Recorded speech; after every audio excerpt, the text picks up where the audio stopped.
Hindi cinema के दमदार कलाकार रितेश देशमुख की मोस्ट अवेटेड फिल्म वेट इन दिनों सिनेमा घरों में जमकर धूम मचा रही है। बतौर एक्टर और डायरेक्टर रितेश देशमुख ने इस फिल्म में शानदार काम किया है। हर कोई रितेश की वेट की तारीफ करते नहीं थक रहा है। आलम यह है कि मराठी फिल्म वेट ने बॉक्स ऑफिस पर शानदार कमाई करने के साथ साथ सभी को हैरान कर दिया है। ऐसे में हम आपको रितेश देशमुख और एक्ट्रेस जेनेलिया डिसूजा की वेट फिल्म का एक्सप्लेनेशन करने वाले हैं। तो वीडियो को शुरू करते हैं और अगर वीडियो अच्छा लगे तो वीडियो को लाइक जरूर कीजिएगा और इसी तरह के वीडियोस पाने के लिए आप हमारे इस चैनल को सब्सक्राइब भी कीजिएगा ताकि आपको इसी तरह के लेटेस्ट और फ्रेश कंटेंट मिलते रहे। तो फिल्म की शुरुआत होती है एक युवा लड़के सत्या से, जो कि क्रिकेट का बहुत बड़ा फैन है और वो भी खुद क्रिकेटर बनना चाहता है। पढ़ाई लिखाई काम धाम सब छोड़कर वो सिर्फ क्रिकेट खेलता है और क्रिकेट में ही अपने फ्यूचर को देखता है। सत्या क्रिकेट तो बहुत अच्छा खेलता है लेकिन अभी तक उसे मौका नहीं मिला है। दरअसल सत्या रेलवेज की तरफ से क्रिकेट खेलना चाहता है, लेकिन उन रेलवेज के मैचेस में फिक्सर्स भरे पड़े हैं और उन सभी फिक्सर्स में एक सबसे बड़ा नाम आता है भास्कर का, जो कि एक पॉलिटिशियन भी है और एक बहुत बड़ा गुंडा भी। ये समझ लीजिए कि भास्कर यहाँ का दादा है। और फिर एक बार जब सत्या को क्रिकेट खेलने का मौका मिला तो उसने भास्कर की टीम को आराम से हरा दिया और तभी से भास्कर के दिमाग में सत्या खटकने लगा। आगे हम एक शादी के फंक्शन के सीन को देख पाते हैं जहाँ पर कि सत्या काम करता है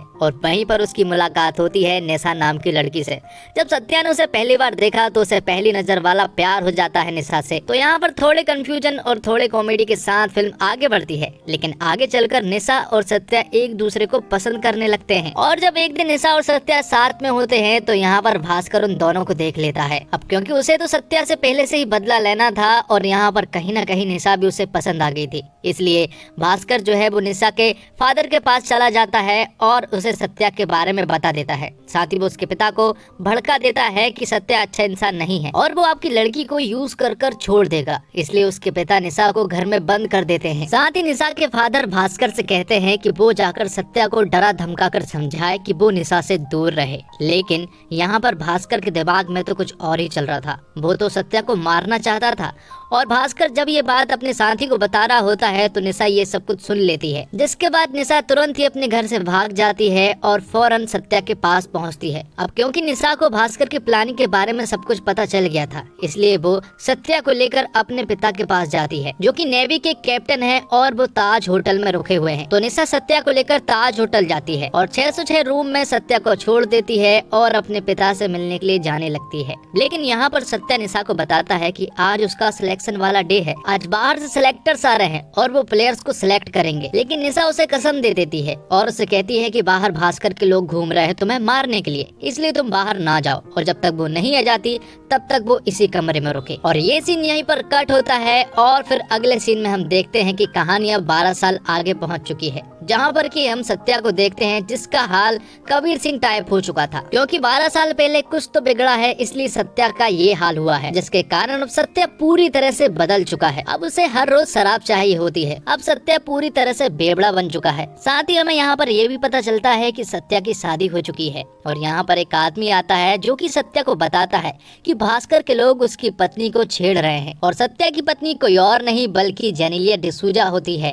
जिसका नाम श्रावणी है और वो रेलवेज में एक गवर्नमेंट एम्प्लॉय है। तो जब सत्या को पता चला कि श्रावणी को भास्कर के लोग छेड़ रहे हैं तो सत्या तुरंत ही श्रावणी के पास आता है और फिर भास्कर के लोगों को बेरहमी से मारने लगता है। लेकिन इन सब का परिणाम ये हुआ कि सत्या को पुलिस अरेस्ट कर लेती है। अब क्योंकि भास्कर तो एक पॉलिटिशियन है इसलिए उसके आदमी तो बच जाते हैं, लेकिन यहाँ पर पुलिस वाले सत्या को जेल में बंद कर देते हैं। थोड़ी देर के बाद यहाँ पर श्रावणी आती है जो कि बताती है कि उन लोगों ने उसके साथ छेड़छाड़ की, तो पुलिस वाले भी उसका केस दर्ज कर लेते हैं। लेकिन एक रात तो सत्या को हवालात में गुजारनी ही पड़ेगी। ये सुनकर श्रावणी तुरंत ही केस को वापस ले लेती है और अपने पति को यानी कि सत्या को छुड़ाकर अपने घर वापस ले जा लेती है। तो सत्या के इन सारे कामों से उसके पिता काफी परेशान हैं और वो श्रावणी से कहते हैं कि उसने सत्या से शादी ही क्यों की। लेकिन श्रावणी सत्या से बहुत प्यार करती है।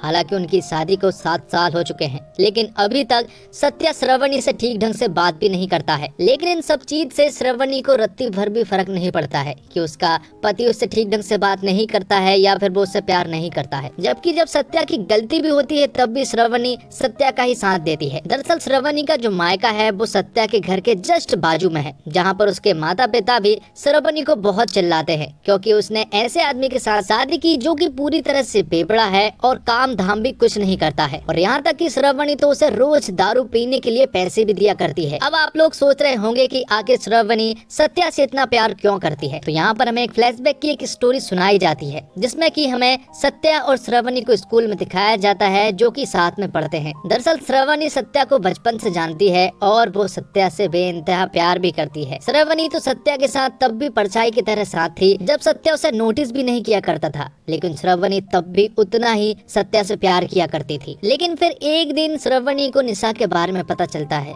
कि सत्या निशा से प्यार करता है।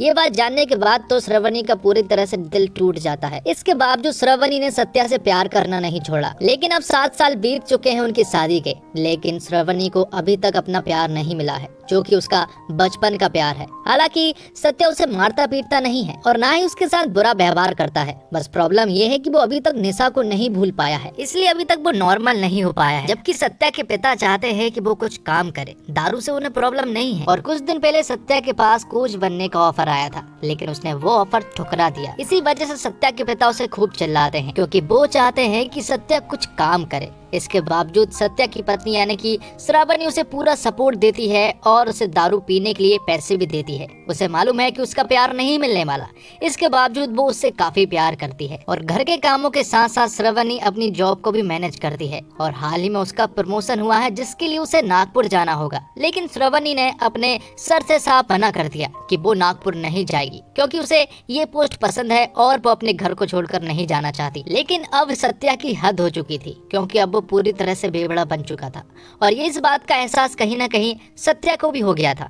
इसलिए अब वो कोच बनने के लिए राजी हो जाता है और तुरंत ही अगले ही दिन दिल्ली जाने के लिए निकल पड़ता है। हालांकि उसके परिवार वालों को विश्वास तो नहीं हो रहा था, लेकिन वो इस डिसीजन से काफी खुश भी थे क्योंकि सत्या अंडर 14 क्रिकेट टीम का कोच बन चुका था। अब जब सत्या वहां पर पहुंचकर जब बच्चों के ट्रायल ले रहा था तो यहीं पर एक छोटी सी लड़की थी जो कि धुआंधार क्रिकेट खेल रही होती है जिसका नाम खुशी है और वो हर एक बॉल को अटैक कर रही थी। लेकिन सत्या उससे डिफेंस करने को कह रहा था, लेकिन खुशी बिल्कुल भी नहीं मानती है और वो सत्या से ठीक ढंग से भी बात नहीं करती है। इसलिए सत्या उसे अगले मैच के लिए बिठा देता है। और जब अगले दिन खुशी के पेरेंट्स सत्या के पास आते हैं तो यहाँ पर सत्या को मालूम पड़ता है कि उसके पेरेंट्स कोई और नहीं बल्कि निशा के पिता हैं जो कि खुशी के नाना हैं। तो निशा के पिता यहाँ पर सत्या को सब कुछ बताते हैं कि वो निशा को अपने साथ दूर ले गए थे, जहाँ पर निशा के फादर ने निशा को बताया था कि भास्कर के लोगों ने सत्या को मार दिया है। और ये बात जानने के बाद निशा पूरी तरह से डिप्रेस्ड हो चुकी थी और कुछ सालों के बाद निशा की शादी उसने एक लड़के से करवा दी थी। तो आगे जब निशा को एक बच्ची हुई तो उसने पहले ही प्लान बना लिया था कि उसकी बच्ची एक क्रिकेटर बनेगी और वो क्रिकेटर अब कोई और नहीं बल्कि खुशी ही है। साथ ही यहाँ पर निशा के फादर उसे ये भी बताते हैं। और फिर कुछ दिनों के बाद एक कार एक्सीडेंट में उन दोनों की ही मौत हो गई थी। अब ये सब कुछ जानने के बाद सत्या खुशी को तुरंत ही अपने घर ले आता है और यहीं से उसको ट्रेनिंग देता है। और जब ये बात सत्या के पिता को मालूम पड़ती है कि खुशी निशा की बेटी है तो वो उसे खूब चिल्लाते हैं और कहते हैं कि उसे यहाँ पर नहीं लाना चाहिए था क्योंकि श्रावणी को बुरा लग सकता है। लेकिन इन सब के बावजूद श्रावणी को 1% भी बुरा नहीं लगता है, बल्कि वो तो उसे बेटी की तरह ट्रीट करने लगती है। हालांकि उसे ये बात मालूम है कि वो निशा की बेटी है, लेकिन उसे इन बातों से कोई भी फर्क नहीं पड़ता है। तो खुशी के आ जाने के बाद से अब घर का माहौल बदलने लगा था, सभी लोग खुश रहने लगे थे, यहाँ तक कि सत्या भी बदलने लगा था और वो भी खुश रहने लगा था। लेकिन श्रावणी को ऐसा लग रहा था कि सत्या कहीं ना कहीं खुशी के आ जाने के बाद से एक्टिंग कर रहा है, क्योंकि जैसे वो पहले रहा करता था अब वो पहले जैसा नहीं रहा। तो यहाँ पर श्रावणी सत्या से कहती है कि अब खुशी हमारे साथ मैच्योर हो चुकी है, तो वो जो पहले की तरह हमारे साथ रहा करता था अब वैसे रह सकता है, ऐसे एक्टिंग करने की कोई भी जरूरत नहीं है। और ये बात श्रावणी को बहुत ज्यादा बुरी लगती है। और इन सब चीजों के अलावा सबसे बड़ी बुरी बात उसे ये लगती है कि श्रावणी अपने प्यार को नहीं पा सकी, सत्या उसे प्यार नहीं कर पाया। इसलिए अब वो डिसाइड करती है कि कुछ दिन पहले जो उसका नागपुर जाने के लिए प्रमोशन हुआ था वो उसके लिए हामी कर देती है और नागपुर जाने के लिए निकल पड़ती है। उसके घर वाले सारे दुखी हो जाते हैं, सत्या को कोई फर्क नहीं पड़ता। हालांकि वो उसे रेलवे स्टेशन तक छोड़ने के लिए आता है, लेकिन वो उसे रुकने के लिए नहीं कहता। तो श्रावणी उससे कहती है कि ना तो तुम्हें अपना प्यार मिला और ना ही मुझे, क्योंकि मैं एक ऐसे गलत प्लेटफॉर्म पर खड़ी हूँ जहाँ पर वो ट्रेन आने ही नहीं वाली। और ये सारी बातें सुनने के बाद सत्या की आंखें खुल जाती है। वो तुरंत ही श्रावणी के पास जाता है और उसे अपना प्यार का इजहार कर देता है। वो उससे कहता है कि तुम गलत प्लेटफॉर्म पर नहीं खड़ी हो, बल्कि ट्रेन ही देरी से आई है। तो इस तरह से श्रावणी को अपना प्यार मिल जाता है और इसी के साथ ये एक्सप्लेनेशन यहीं पर खत्म होता है। तो